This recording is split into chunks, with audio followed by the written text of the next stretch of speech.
My name is Barbara, and I'm the oldest of two daughters. From as far back as I can remember, I've always been the serious one, the independent one. My sister, Michelle, was the exact opposite. Growing up, our house was always full of noise. Michelle's laughter, Mom and Dad doting on her, and the constant buzz of pop songs playing in the background. Me? I preferred quiet corners, my nose buried in a book or working on my homework. Birthdays and holidays always made it clear how different Michelle and I were. She'd tear through her gifts, squealing with excitement over trendy clothes or the latest gadgets. I, on the other hand, carefully set aside any money I received. "What are you saving for this time, Ratch?" Dad would ask, a hint of pride in his voice, though his eyes showed he didn't fully understand. "A laptop for studying," I'd reply. "The library computers are always busy." He'd nod, but I could tell they didn't get why I didn't want what other girls my age did. Michelle was a whirlwind of new styles and endless demands. "Mom, did you see the new iPhone? Everyone at school has one." "I need it," she'd say. And just like that, she'd get it, no questions, no saving. I remember the day I finally bought my laptop. I'd saved for months, researching the best model. When I brought it home, I was bursting with pride. "Look, I finally got it," I announced at dinner. Mom glanced up from her plate. "That's nice, dear." "Oh, Michelle, tell us about your day at the mall." And just like that, the conversation shifted. Michelle dove into a long story about her shopping trip, and my achievement faded into the background. It wasn't that they didn't love me. I knew they did in their own way. But Michelle was the sun in our family's solar system, and I was a distant planet, quietly orbiting on my own path. As we got older, the differences between us only grew. Michelle experimented with wild hairstyles and followed the latest fashion trends, while I stuck to my practical ponytail and comfy jeans. The library became my safe place, a quiet sanctuary where I could focus on my goals without distractions. When it came time for college, I poured all my energy into applications. I spent countless nights perfecting essays, researching scholarships, and studying for entrance exams. When I got my acceptance letter with a full scholarship, it was one of the happiest moments of my life. I ran into the kitchen, waving the letter. Mom, Dad. I got in with a full scholarship. Mom glanced up from helping Michelle with her makeup. "That's nice, dear." "Michelle, hold still. I'm trying to get your eyeliner just right." Dad looked over his newspaper. "Good job, Barbara." We expected nothing less. Their lack of excitement hurt, but I was used to it. I went back to my room, clutching the letter. This was my chance to finally leave, to prove myself. Meanwhile, Michelle barely made it through high school. The day she brought home her poor report card, I thought our parents might finally be disappointed. But instead, they surrounded her with support. "Oh, sweetie, don't worry," Mom said, stroking her hair. "College isn't for everyone. You have so many other talents." Dad nodded. "That's right, princess. You'll figure out your path." I couldn't believe it. "Are you serious?" She barely passed. Mom shot me a sharp look. "Barbara, don't be mean. Your sister has other gifts." I bit my tongue and walked away. No matter what I achieved, Michelle would always be their favorite. College was a fresh start. For the first time, I was surrounded by people who appreciated hard work and ambition. I threw myself into my studies, determined to make the most of this chance. One day in my second third, I got a call from home. It was Michelle, her voice bubbly as always. "Ratch, guess what? I'm thinking of taking some beauty courses.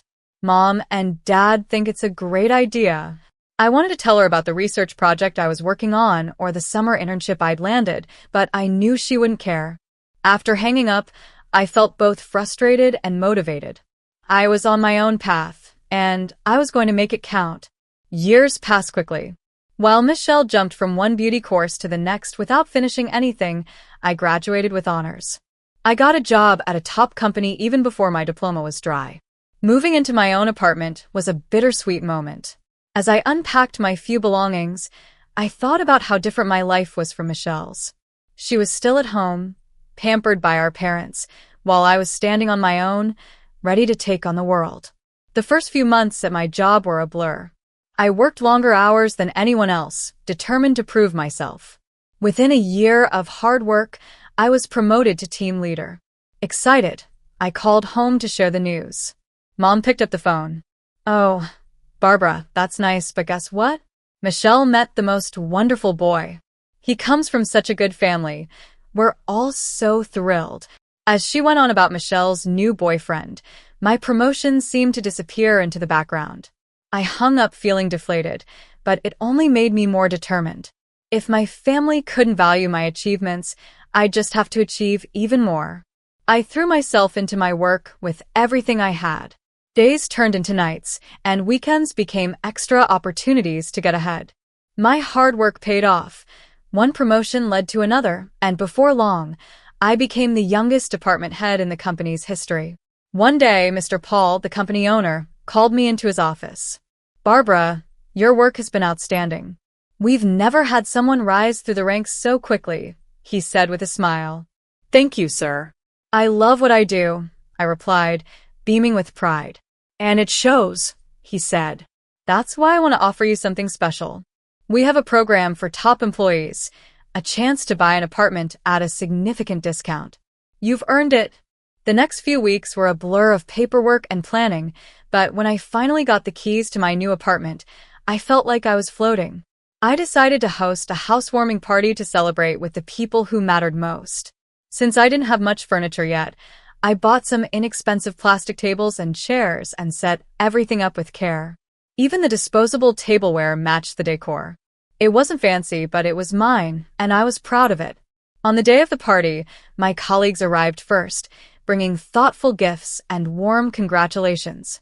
Then my family showed up. Mom, Dad, and Michelle came in like a whirlwind. Michelle's eyes darted around the room, taking in the modest furnishings. I caught the smirk she tried to hide. As the evening went on, I noticed a pattern. Every time one of my colleagues congratulated me or brought up my accomplishments, my parents would quickly change the subject to Michelle. "Oh, that reminds me," Mom said, cutting off one of my coworkers mid-sentence. "Did Barbara tell you about Michelle's latest modeling gig? She's just so photogenic." Dad chimed in. "Yes, our Michelle was born for the spotlight. Such natural talent." I saw the confused and slightly uncomfortable looks on my colleagues' faces as the focus shifted from my achievements to Michelle once again. I wanted to disappear into the floor. Michelle, on the other hand, soaked up the attention. "Oh, Mom, stop it," she'd say with a giggle, clearly enjoying every second. Finally, thankfully, my family left. The moment the door closed, my coworker Laura turned to me, her eyes wide with disbelief. "Barbara, what the hell was that?" she asked, her voice low and concerned. I shrugged, trying to brush it off. "Oh, that's just how they are." Another colleague, David, shook his head. "No, Barbara, that's not normal. Are you okay? Do you need help?" A lump formed in my throat. Their concern was touching but also embarrassing. "Guys, really, it's fine. I'm used to it," I said, forcing a smile. "Who wants another drink?" As I busied myself in the kitchen, I could hear them whispering, their worry obvious. I blinked back tears, refusing to let them see how much my family's behavior had hurt me. After that disastrous housewarming, I buried myself in work again, determined to move forward. The months flew by, and slowly, I turned my apartment into a home I could truly be proud of. Every piece of furniture, every splash of color on the walls, was a reminder of my hard work and independence. One sunny Monday, I decided to treat myself to something I'd been saving for: a car. It wasn't flashy, just a reliable sedan to get me where I needed to go. As I drove it home, a wave of pride washed over me. This car was mine, bought with my own money, a symbol of everything I had accomplished. I hadn't planned to tell my family, but news spread fast. That evening, my phone rang, and Michelle's cheerful voice came through the speaker. "Rach, I heard you bought a car." "That's nice," she said, though her tone made it clear she didn't mean it. You're really doing things the hard way, all this working and saving. It's so unnecessary." Her words made my stomach tighten. "What do you mean?" I asked. "Well," she said, as if explaining something obvious. The main job of a woman is to marry properly. Find a man who'll take care of you and give you everything you need. Why work yourself to death when you could have it all handed to you? I was speechless for a moment. Was she serious? Michelle, that's not how I see things. I want to earn what I have. I'm proud of what I've accomplished. She laughed, a light, tinkling sound that grated on my nerves. Oh, Ratch, always the difficult one. Well, you'll see. I'll show you how it's done. Before I could respond, Michelle had hung up. I stared at the phone, feeling a mix of anger and disbelief. How could we see life so differently? A few months later, I got my answer. Michelle called, her voice full of excitement. Barbara, you'll never guess. I'm getting married. His name is Nicholas, and he's absolutely loaded. His parents are paying for everything. The wedding's going to be stunning. As she went on about the dresses, flowers, and guest list, I felt an emptiness inside me. This was what she had been working toward, her idea of success. The wedding day came faster than I expected. I stood in a grand hall surrounded by glittering guests, feeling out of place. Michelle looked radiant in her designer gown, and our parents couldn't stop beaming with pride. I sipped champagne, trying to swallow the bitterness building inside me. Had my parents ever looked at me with such pride? Had they ever been this happy about anything I'd achieved? As the night went on, I felt more and more like a stranger. Michelle thrived in the spotlight, charming the guests and soaking up the attention. Our parents introduced themselves to everyone, proudly announcing, "We're the parents of the bride." On my way home, driving my modest car back to my modest apartment, I couldn't help but wonder if I had made the wrong choices. Was Michelle right? Had I chosen the harder path for nothing? But then I thought about my job, my achievements, and the pride I felt knowing I had earned everything on my own. No, I decided. My path might be harder, but it was mine. That made all the difference. After Michelle's wedding, life settled into a routine. Work kept me busy, but my mother's calls became a regular and unwelcome interruption. Every conversation followed the same pattern. "Barbara, darling," Mom would start, her voice dripping with fake sweetness. "You won't believe what Michelle's been up to." I'd brace myself as she launched into another story about Michelle's fabulous life. She's been invited to the most exclusive events. Can you believe it? Our Michelle rubbing elbows with high society. One day, after an especially exhausting call, I couldn't hold back anymore. "Mom, that's great for Michelle," I said, frustration leaking into my voice. "But don't you want to know what's going on in my life?" There was a pause. Then Mom said in a patronizing tone, "Oh, honey, of course we care. But you really should learn from your sister. Be more glamorous. Why work so hard for so little when you could have it all?" A few weeks later, I received an invitation. Michelle and Nicholas were throwing a housewarming party for their new luxury apartment, a gift from his parents, naturally. The night of the party, I stood outside Michelle and Nicholas's building, feeling small. I smoothed down my simple dress, took a deep breath, and walked in. The apartment was breathtaking. Every surface sparkled, and every piece of furniture looked like it cost more than I made in a year. My parents were already there, marveling at every detail. I tried to stay in the background, but Michelle spotted me almost immediately.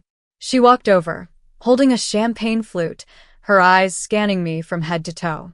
"Barbara, so glad you could make it," she said, her tone sweet but her gaze critical. "I hope you're taking notes. This is how a housewarming should be done. None of that plastic furniture and disposable dishes nonsense like at your place." My cheeks burned. "Michelle, that's..." But she didn't wait to hear the rest, already flitting off to dazzle other guests, leaving me standing there with the sting of her words. In the weeks that followed, Michelle seemed determined to flaunt her lifestyle at every turn. She bought the most expensive things, clothes, jewelry, you name it. Then came the car. One evening after work, a sleek sports car pulled up beside me. The window rolled down, and there was Michelle, her face smug. "Like it?" she purred. "Just a little gift from Nicholas. Thought I'd take it for a spin." I glanced at my plain but dependable sedan. "It's very nice, Michelle." She followed my gaze and laughed. Oh, Barbara, always settling for less. You'll always be working for others while I live the good life. Her words stung, but I didn't let her see it.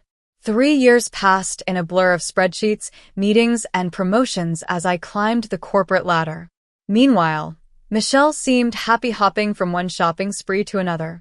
Our lives couldn't have been more different, but I'd learned to accept it, or so I thought. Then, on an ordinary Saturday, everything changed. Mom called, her voice shaky. Barbara, it's Michelle. She's back home. Nicholas left her. He said she's too shallow, too focused on spending his money. He called her stupid. Can you believe it? And she signed a prenup. She has nothing. A wave of emotions hit me. Shock, concern, and, if I was honest, a tiny flicker of vindication. I quickly pushed that feeling aside, ashamed of myself.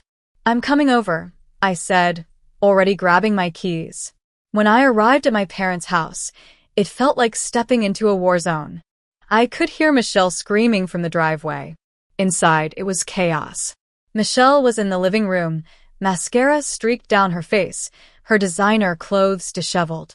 She was throwing anything within reach, vases, picture frames, cushions.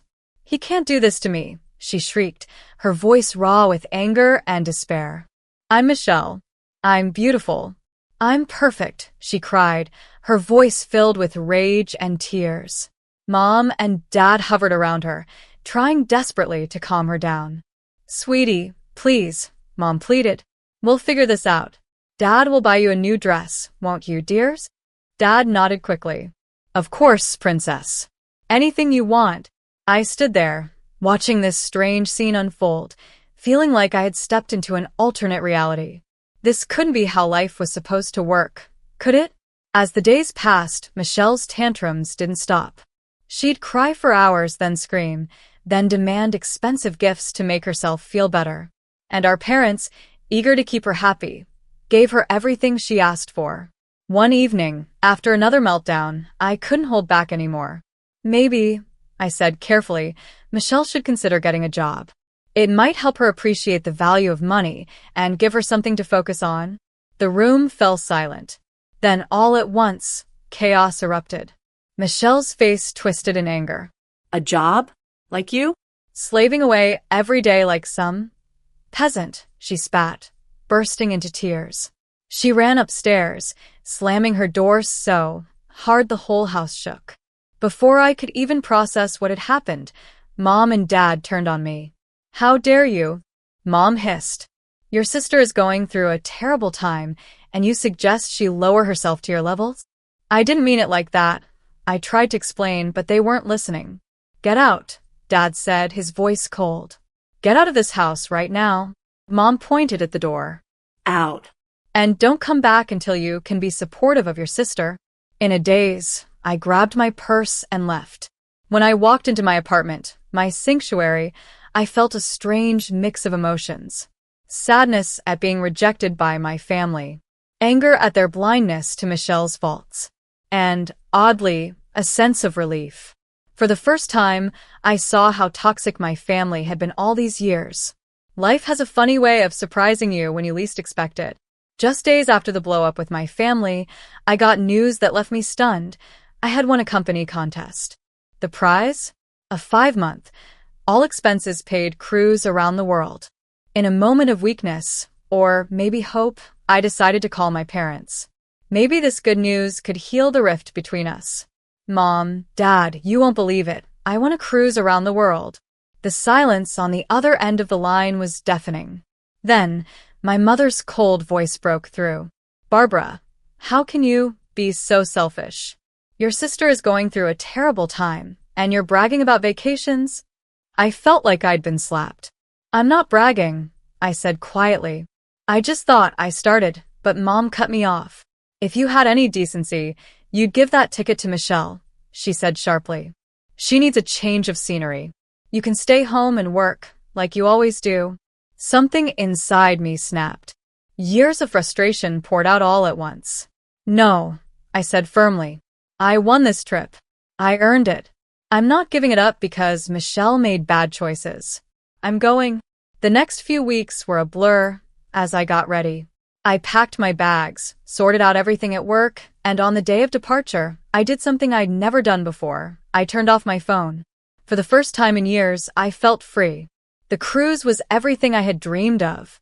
I watched stunning sunsets in the Malta, explored ancient ruins in Romania, and walked through the busy streets of Singapore.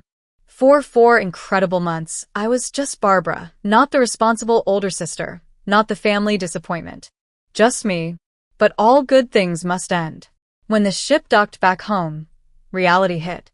I turned on my phone, expecting a flood of messages, but there were only a few missed calls from my parents. Feeling lighter than I had in years, I headed home. As I approached my apartment, I heard noises inside. My heart pounded. Had someone broken in? I opened the door cautiously, and there she was, Michelle. She was sprawled on my couch, surrounded by shopping bags and empty takeout containers. Michelle? I gasped. What are you doing here? She looked up, barely reacting to my sudden arrival. Oh, you're back. Finally. I stood frozen, my keys still in my hand. How did you get in here? She rolled her eyes. Don't be dramatic, Barbara.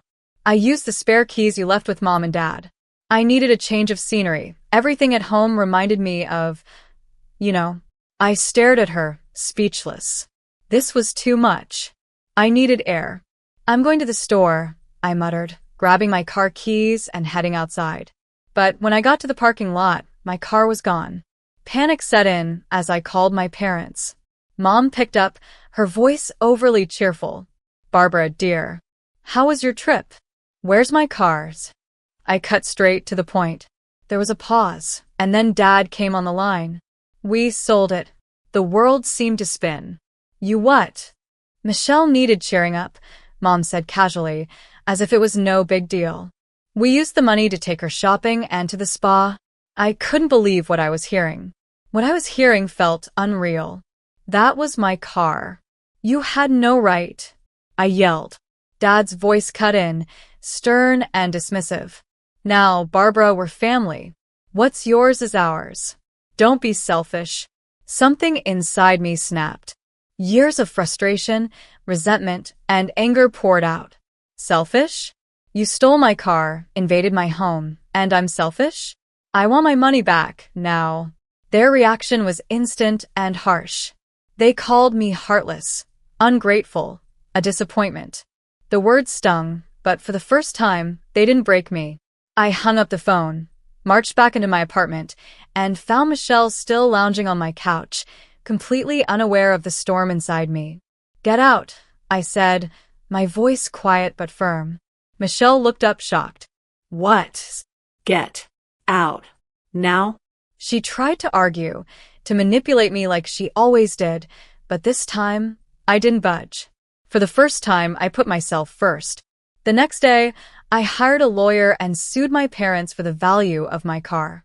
They were furious, threatening to disown me and cut me out of their will. But I didn't back down. The case went to court. It was exhausting, laying out years of emotional manipulation and financial abuse for strangers to hear. But in the end, justice was served. The judge ruled in my favor, and my parents were forced to sell their house to repay me. They moved into a small apartment, telling anyone who would listen that I was the villain who had ruined their lives. But for once, their words couldn't touch me. As I drove home in my new car, fresh from the dealership, I felt lighter. For the first time in my life, I was truly free from their expectations, their manipulation, and their control. I made the difficult decision to cut off all contact with my family. The first few months were tough. There were moments of doubt and loneliness, but slowly, I began building a life on my own terms. I poured myself into work and rose quickly through the ranks. I made new friends who valued me for who I was, not what I could do for them. I traveled, picked up new hobbies, and discovered things that brought me joy. Most importantly, I learned to love myself, to value my strength, determination, and worth. Now, as I sit in my office, looking out over the city skyline, I can't help but smile. The path I chose wasn't easy, but it was mine. I built this life step by step, decision by decision, and I wouldn't change a thing.